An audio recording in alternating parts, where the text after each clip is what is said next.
Hey everyone, I'm Professor Falconer, and if you've read the title and if you're aware of what's been going on in the news lately, then you know why I'm making this video.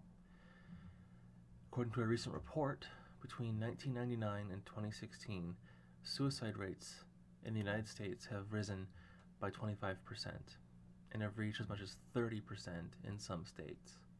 And with the recent shocking news of the suicides of both Kate Spade and Anthony Bourdain, a lot of people are coming out to talk about how important it is to reach out if you're feeling suicidal feelings and thinking suicidal thoughts, and talking about how important it is to call hotlines like the one on my chalkboard. Today I want to give you my own perspective, because while I've never been suicidal myself, and I don't want to give the idea that I pretend for even a moment that I understand what those people are thinking or what they're feeling or what they're going through. I want to give you a story, a true story, a story about my own struggles with depression, with anxiety, with life in general, and all the things that have happened to me. So here we go. About 2.5 years ago, I decided to seek out therapy. This was not my first attempt in seeking out counseling of some sort, but I realized that I needed some additional help. It's no secret that I'm very overweight. I have talked about it during my health reports, and so, shouldn't be too shocking. But I had realized and accepted that I needed help in terms of weight loss, and not just in terms of what I should eat and how I should exercise, more in what my frame of mind needs to be if I'm going to lose weight successfully. And so I went into therapy in order to figure out what was preventing me from losing weight. And what happened was very, very swiftly afterward, that therapy transitioned from finding out what is keeping me from losing weight to what is keeping me from being happy, from being successful.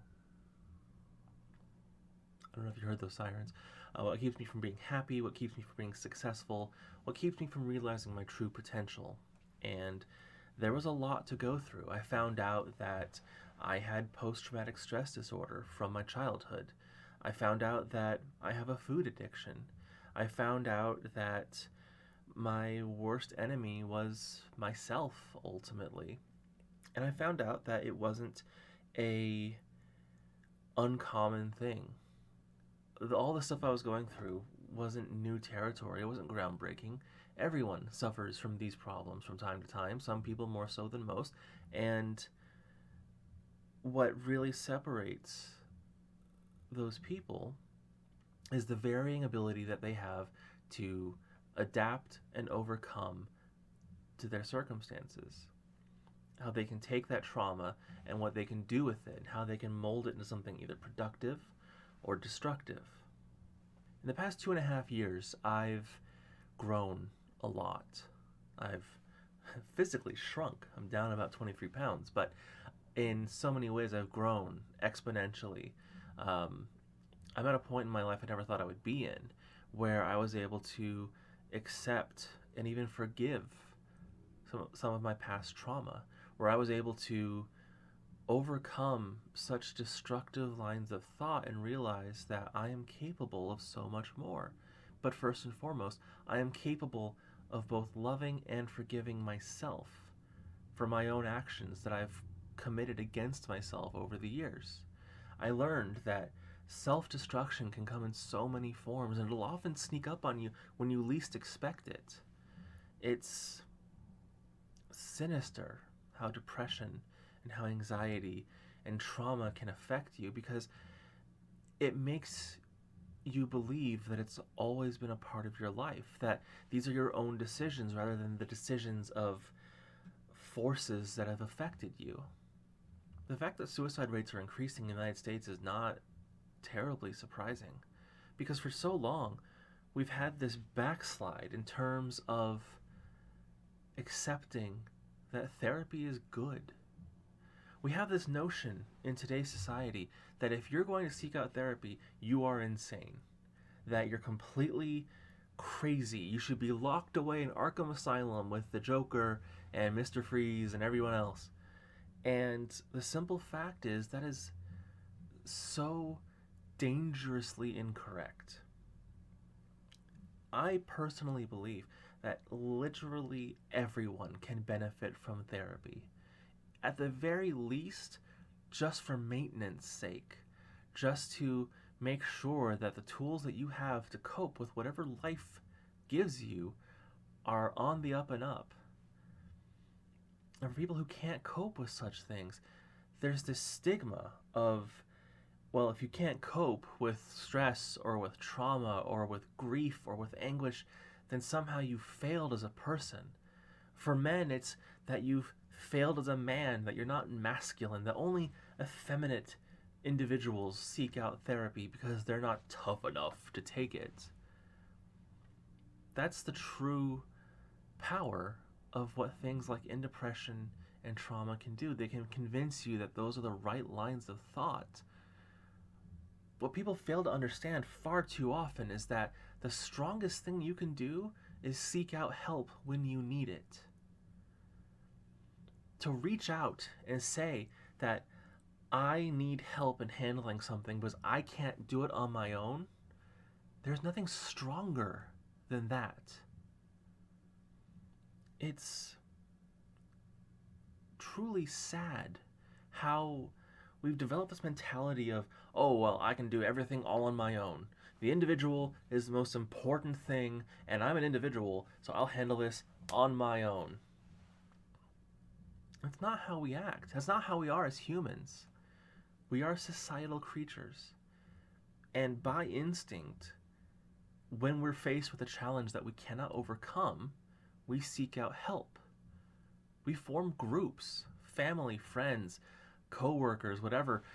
We form these social groups because they're intrinsically important to who we are as a species. And so to go it alone when you're at your most dire time, when you need help more than anything else, it goes against everything that we are as people. It's not strength, it's weakness. It's depression and everything else that's affecting you emotionally and mentally.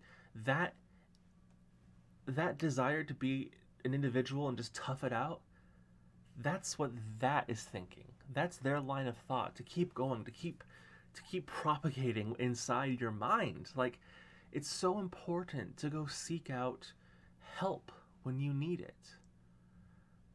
Things like the National Suicide Prevention Lifeline, they're great as a last resort, but there's a way to prevent you from getting to that point. And that's therapy or counseling. Talking to friends and talking to family, that's great. It truly is. It can help in so many ways. But to really get to the problems, to really make some lifelong changes, I have found personally that seeking a therapist is the best way to go. This video has gone on a bit longer than I thought it would, and I do apologize for that, but I want to point out how important it is to seek help when you need it. There's no shame in seeking help. It shows true strength to do so. I wouldn't be where I am today without the therapist that I've been seeing. And had I not been seeing her this whole time, then perhaps I could be using that very lifeline. Honestly, before this I was in such a horrible place that who knows how things could have gone if they kept slipping and sliding. I stopped myself from reaching such a point. But if you're already there, then please, I beg you, please, call that number. And afterward, seek out a therapist. Find someone, work with your insurance, and if you don't have insurance, find a way to seek out a therapist who can help you regardless. There are resources, I promise you. It's so important. This pin says not today. And I wear this whenever I play Dungeons and Dragons because it's a health potion, and the whole idea is that Game of Thrones line that I'm going to butcher right now. What do we say to the god of death? Not today. Well, even though this is for D&D, I think it applies here and now as well.